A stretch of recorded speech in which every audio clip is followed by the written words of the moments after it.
சுமார் 29 ஆண்டுகள் தன்னுடைய ஆட்சியை பொற்காலமாக வைத்திருந்த ராஜராஜ சோழன் ஏன் வட இந்தியாவை மட்டும் விட்டு மெனக்கெட்டு ஆன்மீகத்தில் ஈடுபட்டு இன்றைக்கு உலகமே அண்ணாந்து பார்க்கும் வகையில் தஞ்சை பெரிய கோவிலை ஏன் கட்டினார்?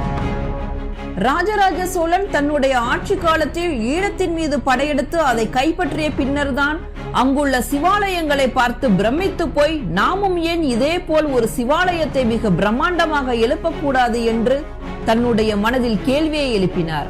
அதோடு பல்லவ மன்னனான ராஜசிம்மனால் காஞ்சிபுரத்தில் கட்டப்பட்டிருந்த கைலாயநாதர் கோவிலின் கட்டமைப்பும் சிற்ப வேலைப்பாடுகளும் ராஜராஜ சோழனின் மனதை பெரிதும் கவர்ந்தன.